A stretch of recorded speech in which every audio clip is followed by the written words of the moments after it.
Hello प्रिय BA part first year honours के छात्र छात्राओं, आज मैं आपको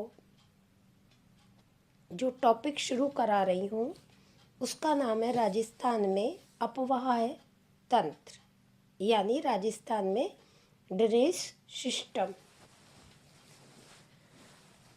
आपको पता है, मानव हो चाहे जीव जगत हो, जल का बहुत अधिक महत्व होता है। जितना भोजन एवं वायु की आवश्यकता है जीवन में, उतनी ही आवश्यकता जल की होती है। राजस्थान के जल संसाधन का महत्व इस बात से भी बढ़ जाता है कि इसका लगभग 61% भाग यानी राजस्थान का 61% भाग शुष्क प्रदेश है। राजस्थान के आर्थिक उत्थान, धार्मिक स्वरूप, भावनात्मक एकता आदि की दृष्टि से भी नदियों का बहुत अधिक महत्व है। नदियाँ यहाँ आदिकाल से ही मानव के जीवन, संस्कृति तथा सभ्यता की पोषक और मानव क्रियाओं का पालन रही हैं। पूर्व काल में सरस्वती नदी के किनारे हड़प्पा कालीन कालीबंगा, पीलीबंगा एवं आर्य सभ्यता तथा अन्य कई सभ्यताओं का उत्थान हुआ। अमेरिकी उपग्रह दूर संवेदनशील तकनीक तथा फ्रांसीसी उपग्रह स्पॉट से उपलब्ध जानकारी से पता पड़ता है कि सिंधु घाटी की सभ्यता के समकालीन अधिकांश अवशेष सरस्वती नदी के सूखे तट पर स्थित है। दूसरे शब्दों में, मोहनजोदड़ो तथा हड़प्पा की सभ्यताओं के अवशेष उन स्थानों पर हैं जहां होकर किसी युग में सरस्वती बहा करती थी।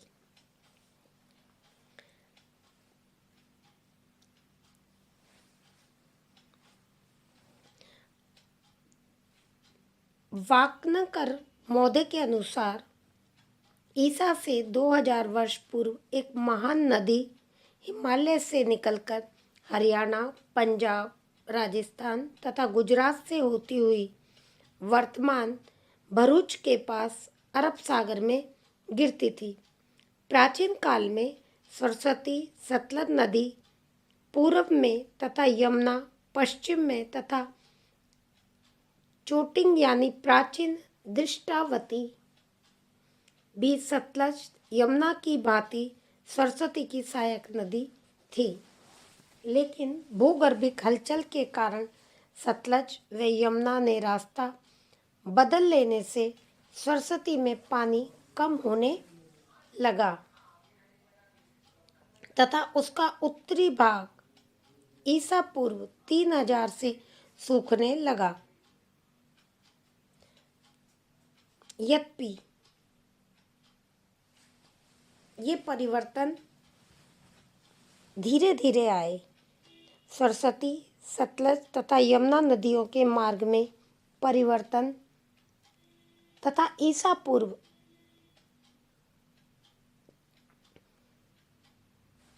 परिवर्तन के कारण, भयंकर गर्मी के कारण सरस्वती नदी लुप्त हो गई। इसके ठोस प्रमाण हमें इस क्षेत्र में पाए जाने वाले पूरा अपवाह व ढके हुए अपवाह से प्राप्त होते हैं। इस प्रकार भारत में नदियों के मार्गों एवं बहाव के स्वरूप में परिवर्तन होते रहे।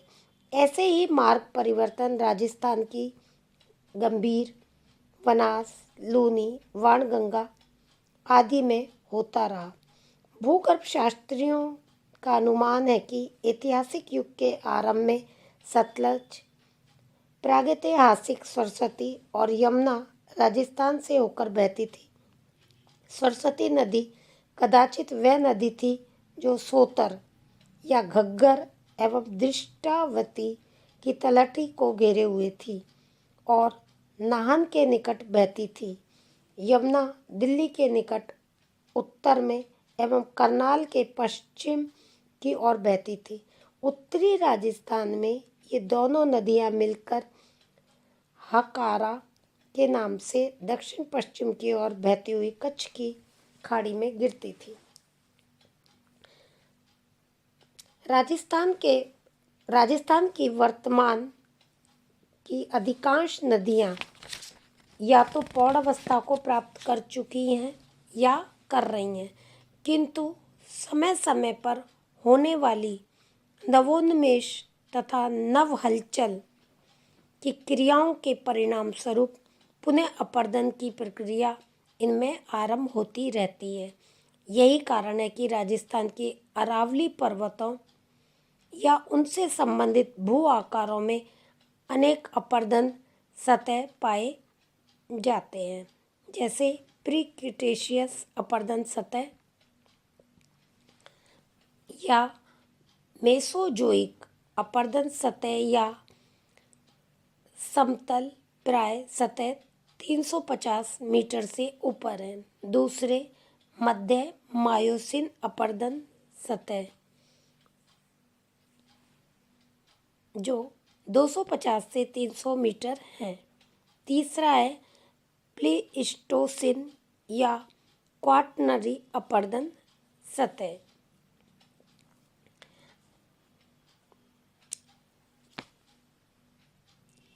राजस्थान की अपवाह प्रणाली की भूगर्भिक संरचना सबसे अधिक प्रभावित करती है, जिसमें अरावली पर्वत की श्रृंखला और महान भारतीय जल विभाजक रेखा महत्वपूर्ण है।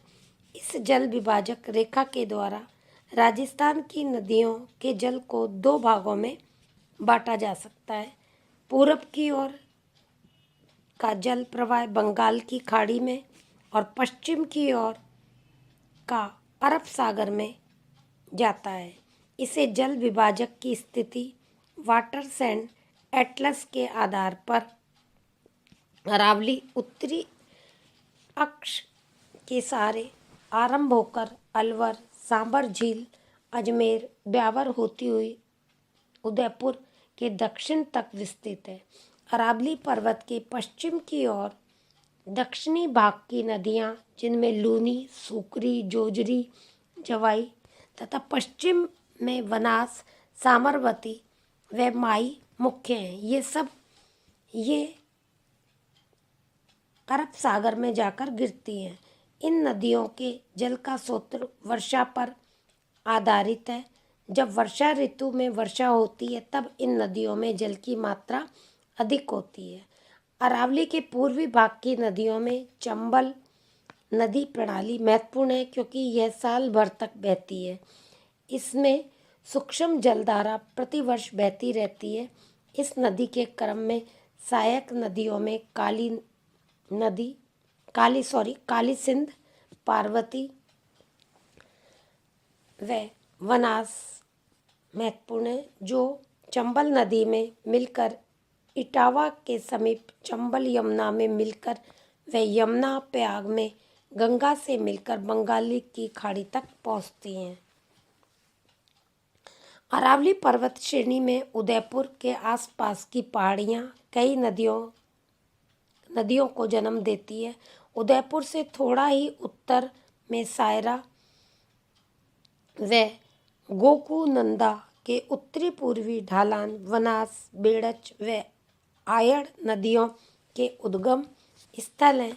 इन्हीं पर्वतों से दक्षिण पश्चिमी ढलान पर जवाई, सेई, साबरमती व वाकल नदियों का उद्गम स्थान है। हमारे राजस्थान प्रदेश में नित्यवाही नदियों की कमी है। यहाँ पर आधे से ज़्यादा आंतरिक प्रवाह प्रणाली पाई जाती है। राजस्थान की नदियाँ पूर्व व पश्चिम के सागरों में जाकर समा जाती हैं। इनकी प्रकृति व दिशा प्रवाह प्रणाली के आधार पर हम इनको 3 भागों में बांट सकते हैं। बंगाल की खाड़ी में गिरने वाली नदियाँ, अरब सागर में गिरने वाली नदियाँ और आंतरिक प्रवाह प्रणाली। तो बच्चों, इन नदियों के बारे में मैं आपको जानकारी अगले लेक्चर में दूंगी। धन्यवाद।